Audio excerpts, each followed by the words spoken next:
Good morning, beautiful people. I hope y'all are doing well. Last year, I canned up some Mrs. Wedge's hot salsa. It was really good. Of course, it didn't last long, and when I bought it, I couldn't find the hot in any of the stores, so I bought it online. And I think it came with 2 or 3 packs, but I have 1 pack left. So I'm gonna make this up, and you can freeze it or can it, and I can it up, of course. And it has a recipe on here where you can use 6 pounds of fresh tomatoes, or you can use 6 cans of 14.5 ounces each of petite dice tomatoes. And that's what I'm going to use. I'm just going to use the canned tomatoes. I have some tomatoes in the freezer. I don't want to mess with it, okay? So that's what we're going to do. We're gonna do it that way. And in my water bath canner, I have my jars, and I'm going to boil them for 10 minutes while I'm preparing the salsa. Okay, I've got my diced tomatoes, and I'm going to add a 1/2 cup of my white distilled vinegar.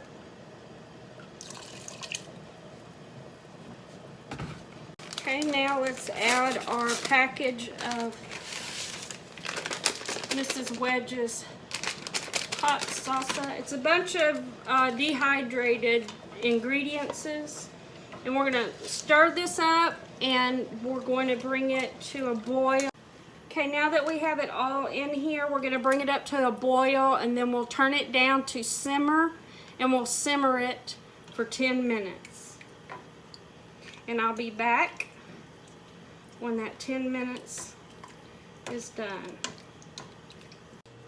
While we're waiting for that to come up to a boil, I'll show you what I got here.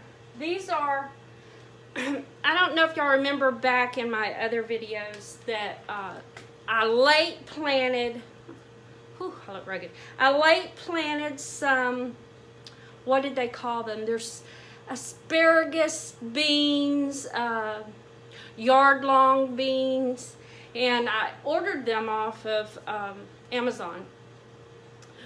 They don't get a yard long. But you know, you pick them when they're about pencil size around,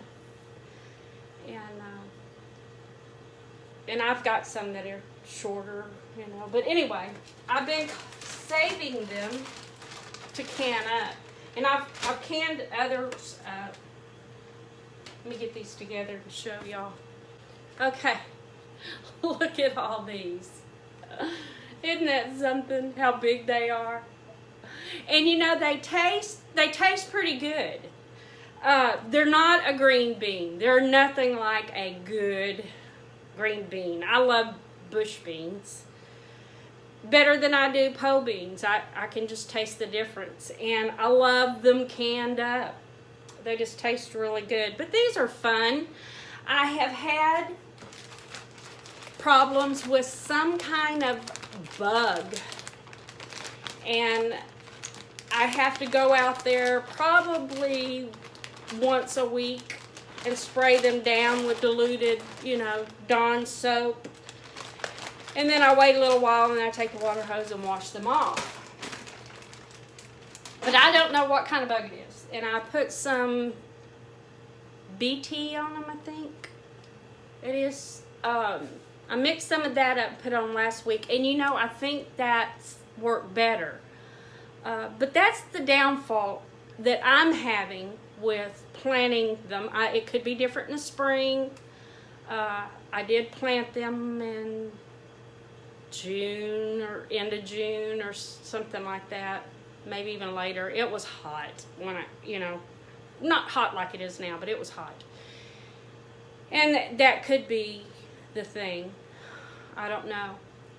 But it's blistering hot. It's in the, triple digits right now, and they're making it. They like the hot weather. But I do have to stay on top of them because of that bug. And they're brown little, I could pull them off, and yeah, I don't know.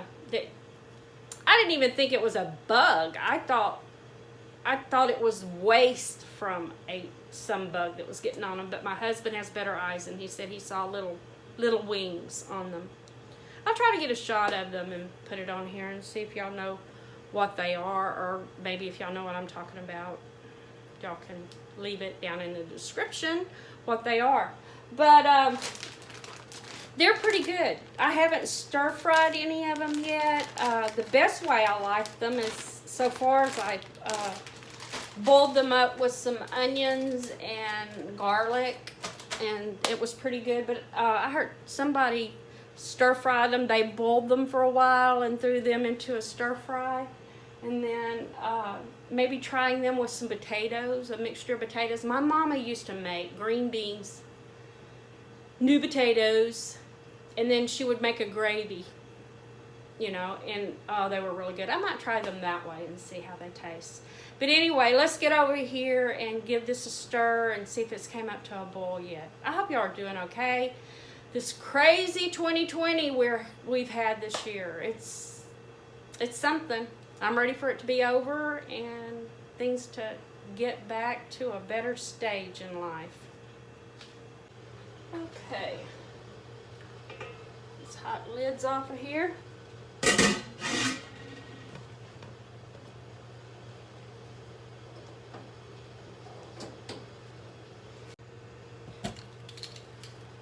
think I will.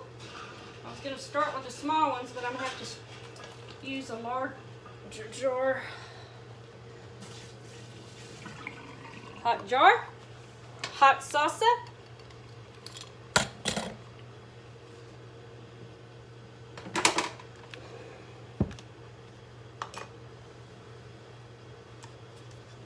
Let's do it. Let's make a mess. That's what I'm good at. Okay. We're going to fill them up to, what did it say? A 1/2 inch headspace.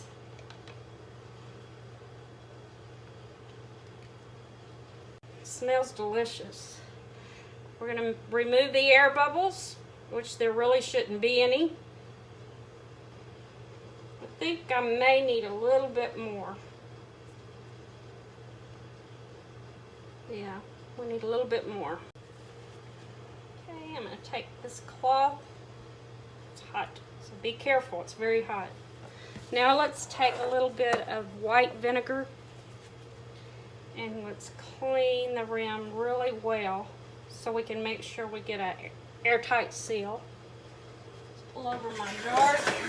My lids are setting in warm water.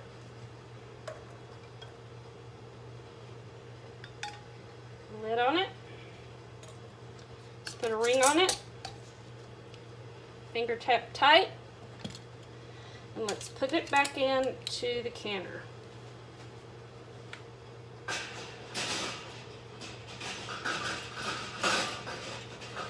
Got another. One of the smaller ones. Since it says to use within a week after opening, that's why I like to can them up in some smaller ones, because we don't always eat it all. Sometimes I'll open a small jar up and eat the whole thing. Okay, I'm going to do these jars. There's no sense in you sit and watching the whole thing, and I'll get back to y'all once it's time to start processing. Okay, it's my last one.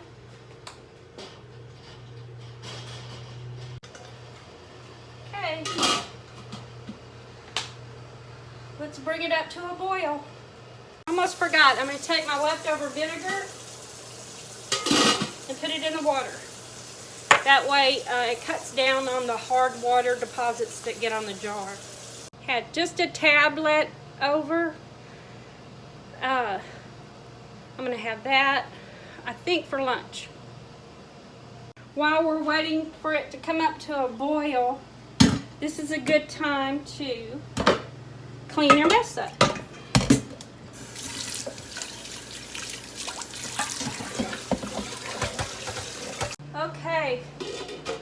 boiling, so let's set our timer for 70 minutes.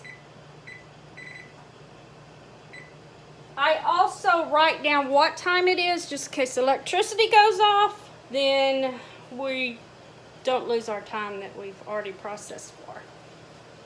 Okay, our 70 minutes is up. So we're going to turn off the burner and we're going to take off the lid and we're going to let them set for 5 minutes. And then we'll come back and take them out. Hey, 5 minutes is up. Let's get them out of the canner. So now we're going to take them out of the canner. We're going to set them on this towel.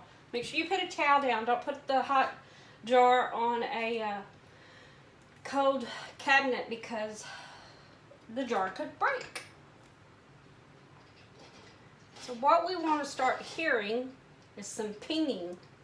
And the ping tells us that your lid is sealing. It'll suck in.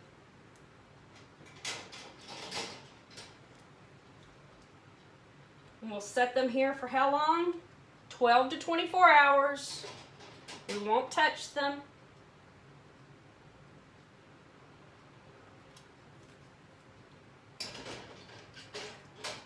After that, we can wash the jars, take the rings off,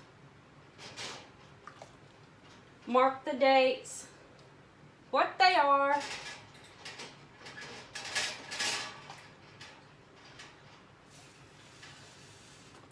and store them in our pantry. Actually, my pantry's full, so this is what I do. I clean them up, I put them back in the box they came in. I wrap them in a brown paper bag. Then I date the bag with what they are and when I jarred them and when I canned them up. And then I put them under my bed, someplace where I've got a place to put them.